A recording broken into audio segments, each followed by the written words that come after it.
여러분이 만약에 왕인데 아군이 58만 명이고 적군이 100만 명입니다. 적군 100만 명이 아군이 58만 명인데 쳐들어왔을 때 여러분들은 과연 어떻게 무엇을 하시겠습니까? 오늘 본문에 보시면 아사가 바로 그런 위기를 만났는데 그 위기를 어떻게 극복했는가를 우리에게 잘 보여주고 있습니다. 지금 우리나라가 위기에 처해 있는 것 우리 모두가 다 느끼고 있습니다. 지난 9월 한 달만 하더라도 북한이 새로 개발한 미사일을 무려 4번이나 발사한 것 여러분 신문을 통해서 잘 알고 있을 것입니다. 우리나라가 이런 위기 상황에 놓여 있는데 오늘 본문은 그런 위기를 어떻게 극복할 수 있는가 거기에 대한 지혜를 우리에게 가르쳐주고 있습니다. 먼저 이 유다의 전쟁이 상식적으로는 정말 있을 수 없는 전쟁이었다는 것을 우리가 먼저 기억할 필요가 있습니다. 당시 이 구스라고 하는 오늘날 에티오피아죠. 이 에티오피아가 100만 대군을 이끌고 남유다를 침공하는 이 일은 정말 상식적으로 합리적으로 있을 수가 없었다고 하는 겁니다. 당시 남유다 같은 경우에는 우리나라 강원도의 절반밖에 되지 않는 그런 나라였거든요. 근데 무슨 이유로 이 아프리카의 에티오피아가 100만 대군을 이끌고 이렇게 이 조그만한 이 유다 나라를 공격하기 위해서 이렇게 행진을 했는가? 그러려고 하면 당시 아프리카의 초강대국 이집트를 지나야 하거든요. 물론 협조를 구했겠습니다만은 왜 100만 대군을 이끌고 그 강원도의 반밖에 되지 않는 남유다를 이렇게 침공을 했는가? 이거는 우리가 상식적으로 합리적으로 도저히 있을 수 없는 그런 일이었다고 하는 거죠. 더군다나 이 구스 같은 경우에 100만 대군에다가 전차가 병거가 300승이었다. 유다 같은 경우에는 한 대도 없었는데 마치 우리 남한이 핵무기가 없는 데 비해서 북한이 핵무기를 갖고 있는 것과 마찬가지라는 거죠. 그러니까 도무지 일어날 수 없는 전쟁이 이제 일어났다. 우리나라의 경우는 어떻습니까? 남북 간의 재래식 전쟁이 일어날 수 있느냐 할 때 합리적으로 생각하면 도무지 일어날 수 없어요. 왜냐하면 재래식 군사력으로 하면 우리 남한이 북한보다 월등하게 뛰어나기 때문입니다. 우리가 지난번에 연평해전을 우리가 봐서 압니다만은 북한 같은 경우는 눈으로 이렇게 재가지고 대포를 쏘거든요. 우리는 전부 컴퓨터로 아주 정확하게 이제 적군을 타격하는 것입니다. 그러면 핵 전쟁은 어떤가? 북한이 남쪽에 핵 공격을 하게 될 경우에 어떻습니까? 남한도 불바다가 될 뿐만 아니라 북한도 똑같이 불바다가 되거든요. 그러니까 핵 전쟁이라고 하는 것은 일어나면 남한이나 북한이나 전부 다 완전히 멸망되고 마는 것입니다. 그러니까 이 핵 전쟁도 어찌 보면 합리적으로 일어날 수 없다고 이렇게 생각할 수가 있다는 것입니다. 그러면 우리나라의 전쟁이 그러면 일어나지 않을 것인가 하는 질문을 던졌을 때 여러분 어떻게 생각합니까? 설마 일어나겠는가? 아마 많은 분들이 그런 생각을 하는데 여러분 지금 남유다와 구스와의 전쟁도 도무지 합리적으로 상식적으로 생각할 때 일어날 수 없는 전쟁인데 일어났거든요. 여러분 우리나라에서 미군이 철수하면 어떻게 됩니까? 바로 북한이 쳐들어오기 마련입니다. 또 북한이 오판을 했을 경우에도 얼마든지 우리나라에 전쟁이 일어나게 될 것입니다. 그리고 우발적으로 누군가 실수를 해가지고 전쟁이 일어날 수도 있다는 거죠. 그래서 합리적으로는 우리나라에 전쟁이 일어날 수 확률은 없습니다만은 그러나 설마 일어나겠는가? 설마 사람 작거든요. 그러니까 우리가 거기에 대한 대책을 우리가 분명히 세워야 된다는 거예요. 네. 그리고 뭐 전쟁 일어나가지고 북한이 설령 이겨가지고 공산주의가 된다 한들 뭐 특별히 문제가 있는가? 젊은 사람들 가운데 이런 생각을 하는 사람들이 얼마나 많은지 몰라요. 그러나 여러분, 공산화되면 어떻게 됩니까? 제일 먼저 기독교인들부터 완전히 학살 다 당하게 돼 있어요. 왜냐하면 공산주의의 최대성은 기독교이기 때문에. 예, 그렇다고 해서 오늘 우리가 포기했어도 안 되겠죠.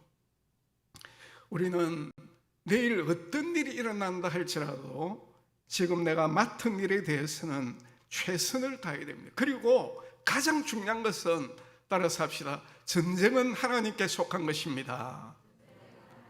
그런데 이 말씀도 오해하면 안 돼요. 전쟁이 일어나면 전쟁은 여호와께 속한 것이기 때문에 하나님께서 무조건 우리로 이기게 해주실 것이다. 이거 착각입니다. 아니에요. 전쟁은 하나님께 속했기 때문에 오늘 우리가 하나님 앞에서 어떤 자세를 취하느냐, 이것이 중요하다는 거죠.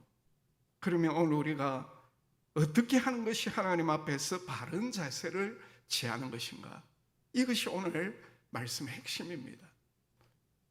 첫째는 평소에 하나님 보시기에 따라서 합시다. 선과 정의를 행하여야 합니다. 평소에 무엇을 행해야 된다고요? 네, 선과 정의를 행해야 된다. 오늘 본문 읽지는 않았습니다. 2절에 보시면 다 같이 읽어봅니다. 아사가 그의 하나님 여호와 보시기에 무엇과 무엇을 행했댔습니까? 선과 정의를 행했다. 아주 단순하죠. 네, 단순합니다. 하나님 보시기에 선과 의를 행했다는 거예요. 평소에 하나님 보실 때 야사는 착하고 의롭게 살았다고 하는 것입니다. 그러면 하나님 보실 때 착하고 의롭게 사는 것이 무엇이냐를 우리가 알아야 안 되겠습니까? 우리가 평소에 전쟁이 일어나지 않더라 할지라도 이럴 때 우리가 어떻게 살아야 되는가? 착하고 의롭게 살아야 되는데 착하고 의롭게 사는 것이 무엇이냐는 겁니다.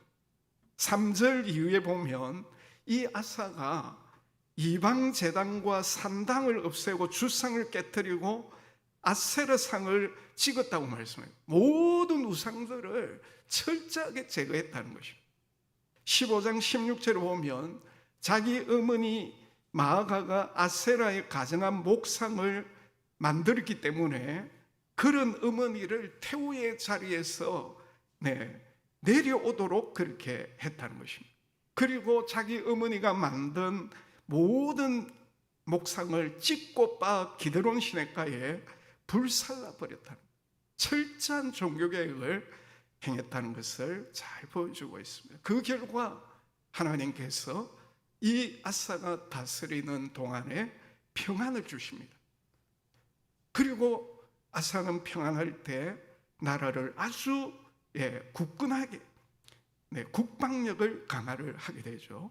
역대하 14장 8절에 보면 큰 방패와 창을 잡은 자가 30만 명이요 베냐민 중에서는 작은 방패를 잡으며 활을 당기는 자가 28만 명이었다.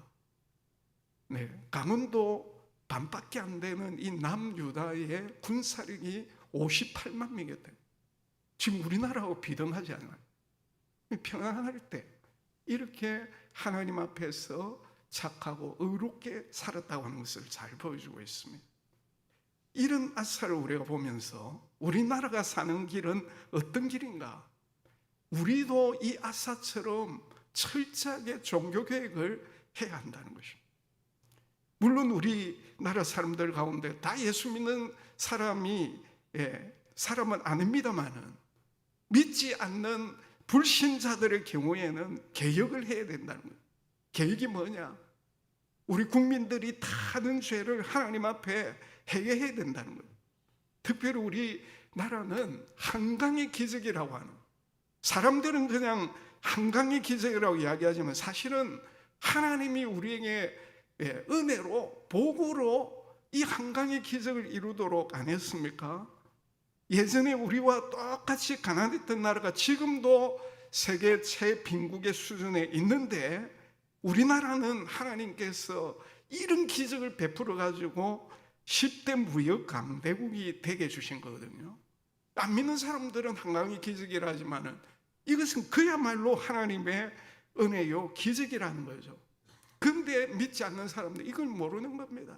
그러니까 하나님께 감사하지도 아니하고, 그리고 이런 기적 가운데 하나님이 축복해 주셨으면 행복해야 되는데 정말 우리나라 사람들 얼마나 많은 불평과 원망을 하는지 몰라요. 자꾸 비교하다 보니까 이런 죄를 하나님 앞에 회개해야 한다는 것입니다. 그리고 얼마나 우리나라 사람들이 하나님이 아닌 우상을 숭배하고 있습니까? 이런 우상 숭배하는 죄도 회개해야 되겠죠.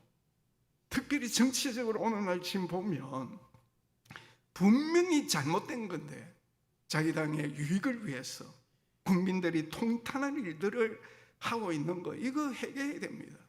무엇보다도 여러분, 하나님을 믿지 못하게 하기 위해서 이념혁명의 최고의 적이 기독교다. 그래서 기독교를 박멸해야 된다. 네, 이런 죄가 오늘 우리 많은 국민들 속에 있거든요. 예를 들면 동성애를 합법화하는 것, 이걸 시작으로 해가지고 나중에 어떤 일까지 하느냐, 결국은 전도를 못하게 하는 거예요. 이미 지금 전도금지법을 발의하려고 지금 다 준비를 해놨습니다. 거기다가 어떻게 합니까? 성경을 아예 금서로 만들어가지고 사지도 팔지도 읽지도 못하도록 하는 그런 일들을 앞으로 분명히 자행할 거예요. 그렇게 해서 기독교를 박멸하는 이런 일들, 정말 하나님을 도전하는 이런 무서운 죄, 이 죄를 하나님 앞에 회개하지 않으면 안 된다는 것이죠. 그리고 우리 한국교회는 뭘 회개합니까? 오늘날 신문도상에 보도되고 있는 교회 여러 가지 잘못된 것, 이거는 뻔히 아는 죄 아닙니까? 이런 거 변명해서는 안 되겠죠. 교회 지도자들부터 시작해서 모든 기독교인들이 뻔히 다 알고 있는 이런 죄에 대해서 철저하게 회개해야 된다는 것입니다. 무엇보다도 하나님 외에 다른 것들을 하나님처럼, 그거 없으면 못 사는 것처럼 매달렸던 우상 숭배를 우리는 정말 이 아사처럼 척결해야 된다는 것입니다. 오늘 우리나라가 위기를 극복하는 길은 다른 데 있는 것이 아니에요. 평소에 우리가 하나님의 말씀대로 착하고 의롭게 살아야 되고, 하나님 말씀대로 살지 못한 그런 죄에 대해서는 철저하게 회개하고 청산하는 것, 이것이 바로 오늘 우리나라가 위기에서 위기를 극복하는 비결인 것을 우리에게 가르치고 있는 것입니다. 두 번째로, 위기를 극복하기 위해서는 따라서 합시다. 주밖에 도울 리가 없다고 간절히 기도해야 합니다. 누구밖에 없다고요? 주밖에 도와줄 일이 없다고. 아사가 평소에 착하게 바르게 살았을 뿐만 아니라 위기 때에 9절 10절에 보시면 어떻게 합니까? 구스 사람 세라가 그들을 치려하여 군사 100만 명과 병거 300대를 거느리고 마레사의 이름에 아사가 마주 나가서 마레사의 스바다 골짜기에 이름에, 그리고 11절을 보십시오. 아사가 그의 하나님 여호와께 부르짖어 이르되, 이 묵상기도 아닙니다. 울부짖으면서 하나님 앞에 기도를 했다는 거죠. 어떻게? 여호와여, 힘이 강한 자와 약한 사이에는 주밖에 도울 리가 없사오니 우리 하나님 여호와여, 우리를 도우소서. 우리가 주를 의지하오며 주의 이름을 의탁하옵고 이 많은 무리를 치러 왔나이다. 여호와여, 주는 우리 하나님이시오니 원하건대 사람이 주를 이기지 못하게 하옵소서. 지금 이 아사가 158만 명이 다 들을 수 있도록 이 가운데 서가지고 강한 자와 약한 자 사이는 주밖에 도울 리가 없사오니 우리 하나님 여호와여, 우리를 도와주시옵소서. 우리가 주를 의지하고 주의 이름을 의탁하고 이 많은 무리를 치러 왔나이다.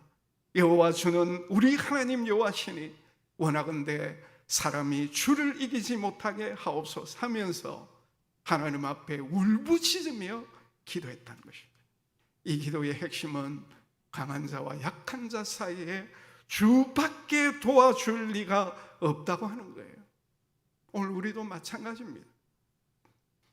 오늘 우리가 겪고 있는 여러 가지 위기, 우리가 아무리 이렇게 저렇게 애를 쓴다 할지라도 오직 주밖에 도와줄 리가 없다고 하는 하나님만을 전적으로 믿고 의지하면서 부르짖는 기도만이 오늘 우리가 위기에서 극복될 수 있는 비결이라고 하는 사실을 우리에게 잘 보여주고 있는 것입니다.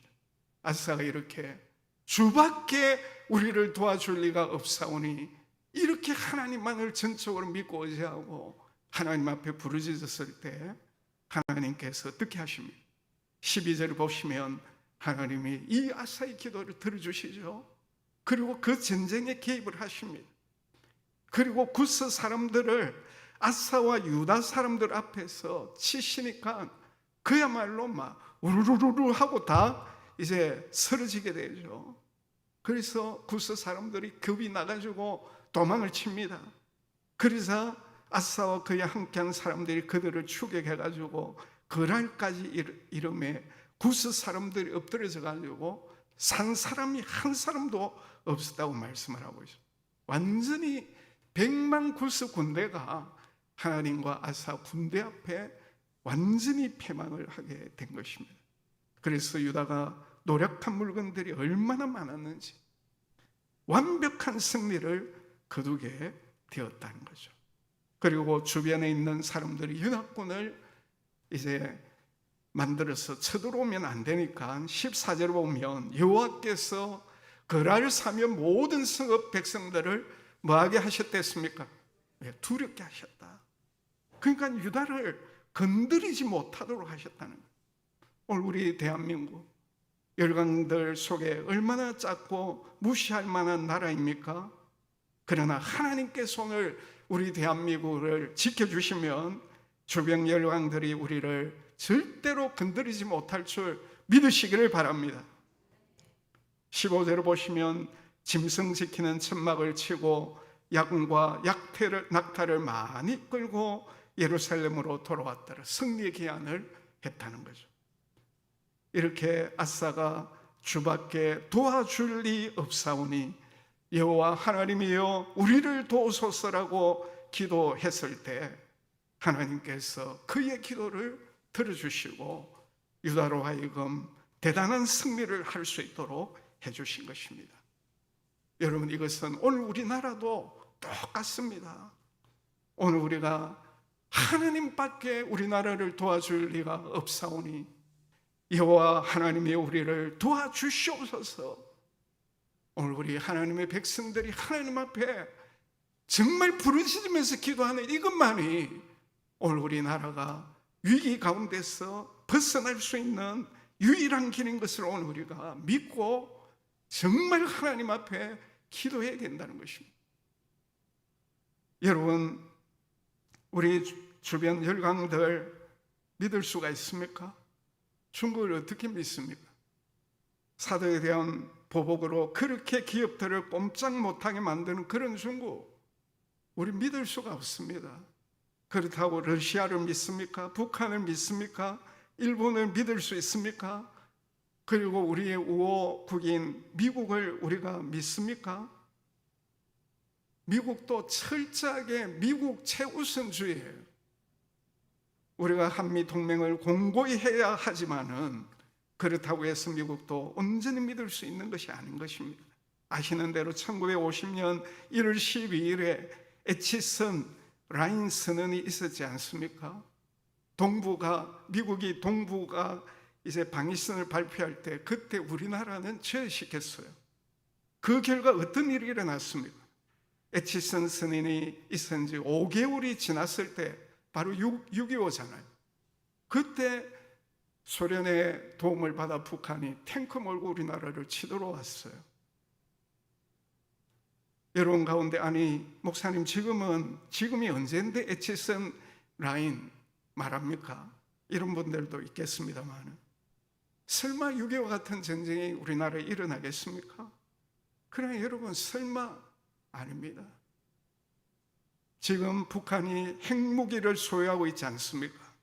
그걸 탄도미사일에 실어가지고 쏘면 지금 미국 본토까지 날아간다는 거 우리 다 알고 있습니다. 그러니까 미국에서 가만히 있겠습니까? 자기들이 맞게 생기는데 뭐하러 한국에 머물렀겠습니까? 그러니까 미국에서도 주한미군을 빼라는 여론이 지금 일어나고 있는 겁니다. 한번 상상해 보십시오. 북한이 미국 LA에 소형화된 핵무기로 공격을 했을 때 미국이 자기 나라가 공격받았는데 우리를 도우러 오겠습니까? 철저히 미국도 자기 나라 최우선 보호주의를 긋기 때문에 절대 우리가 미국도 100% 믿지 못하는 것입니다. 우리가 외교와 국방을 강화해야 하고 경제도 강화해서 튼튼한 나라로 만들어야 합니다마는 그것보다 더 중요한 것은 강한 자와 약한 자 사이에는 주밖에 도와줄 리가 없사오니 우리 하나님 여호와여 우리를 도우소서. 우리가 하나님 앞에 아사와 같이 하나님밖에 도와줄 일 없다. 네. 이렇게 하나님 전적으로 믿고 의지하고 기도하는 것만이 오늘 우리나라가 이런 위기에서 벗어날 수 있는 길이라는 것입니다. 마지막으로 하나님을 찾으면 하나님께서 우리를 만나 주시지만은 우리가 하나님을 버리면 하나님의 버림을 받는다는 것을 우리는 잊지 말아야 됩니다. 참 놀라운 일은 우리가 하나님을 찾으면 하나님이 불쌍히 여겨주셔서 우리를 만나 주신다는 거예요. 역대하 15장 2절을 보시면 그가 나가서 아사를 맞아 이르되 아사와 및 유다와 베냐민의 무리들아 내 말을 들으라. 너희가 여호와와 함께하면 여호와께서 너희와 함께 하실지라. 그 뒤에 말씀 우리 다 같이 한번 읽도록 합니다. 시작. 너희가 만일 그를 찾으면 그가 너희와 만나게 되시려니와 너희가 만일 그를 버리면 그도 너희를 버리리라. 우리가 하나님 찾으면 하나님이 우리 만나 주십니다. 얼마나 귀한 이제 말씀이에요. 그러나 그 뒤에 정말 무서운 진리의 말씀이 뭡니까? 우리가 하나님을 버리면 하나님께서도 우리를 버리신다는 거예요. 이것은 우리를 지옥 보낸다는 말이 아닙니다. 징계의 채찍으로 오늘 우리를 때리신다는 것입니다. 그러면 하나님을 버린다는 것이 무슨 말이냐? 뭐가 하나님을 버리는 것인가? 무엇보다 하나님 가장 싫어하는 우상 숭배할 때 그게 하나님을 버리는 거죠. 선을 포기하고 악을 행하는 것, 의를 포기하고 불의를 행하는 것, 이거 하나님 버리는 겁니다. 위기 앞에서 하나님밖에 도와줄 리 없다, 하나님 우리를 도와달라고 이렇게 기도해야 되는데 기도하지 않고 인간적으로 이렇게 저렇게 하는 거, 그거 하나님 버리는 거예요. 여러분, 위기 앞에서 이 아사가 이렇게 하나님밖에 도와줄 리가 없다고, 우리가 하나님만을 의지한다고 이렇게 우리를 도와달라고 그렇게 하던 이 아사가 역대하 16장에 가보면 하나님을 버리는 일을 하고 있어요. 16장 1, 2절에 보면 북쪽 바사가 공격을 해왔을 때 어떻게 합니까? 성전과 왕궁에 있던 보물, 은금을 내어다가 다메섹에 사는 베넷에게 보내가지고 원군을 요청해요. 원군을. 그전에는 하나님밖에 도울 일 없다고 하다가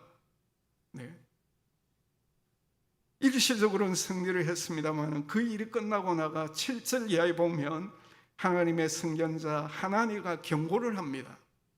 왕이 아람 왕을 의지하고 여호와 하나님을 의지하지 아니하였으므로 아람 왕의 군대가 왕의 손에서 벗어났나이다 하면서 그 뒤에 우리 다 같이 한번 읽어봅니다. 시작.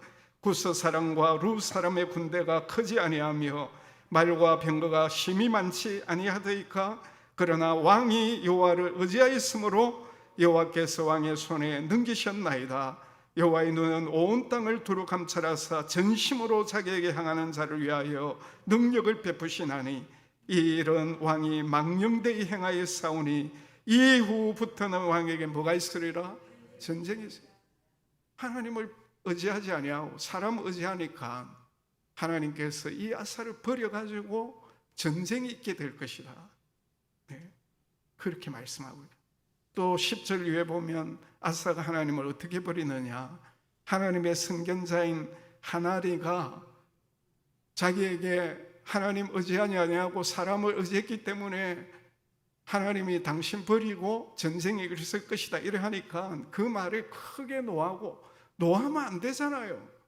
하나님의 선진자가 그렇게 경고하면 회개하고 잘못했다고 엎드려야 되는데 오히려 크게 노하고 그 선견자를 옥에 가두었습니다. 그리고 바른 말하는 백성들 몇 사람을 학대를 합니다. 이 하나님 버리는 거 아닙니까? 또 12절 보면 병이 들어 매우 위로했을 때 하나님께 구하지 아니하고 의인들에게 구했다고 말씀하고 있어요. 물론 병들었을 때 의사에게 가고 또 약사에게 가야 됩니다만은 중요한 것은 우리가 하나님 앞에 기도해야 안 됩니까? 그런데 하나님께 기도하지 않는 거, 이거 하나님 버리는 거예요. 오늘 우리가 하나님을 찾으면 하나님께서 오늘 우리를 불쌍히 계셔서 우리를 만나 주시지만은, 그래서 올해 우리 이사야 말씀 가지고 표를 안 정했습니까? 하나님을 만날 만한 때 찾고 하나님이 가까이 계실 때 그를 부르고 우리가 죄를 지었을 때 그 죄를 회개하고 하나님 앞에 돌아와야만이 하나님께서 우리와 함께 해주신다고 하는, 늘 이 말씀 붙들고 우리가 기도를 해야 됩니다. 그러나 하나님을 버리면 하나님의 징계의 채찍이 분명히 있다는 것, 오늘 우리가 절대 잊어서는 안 되는 것입니다.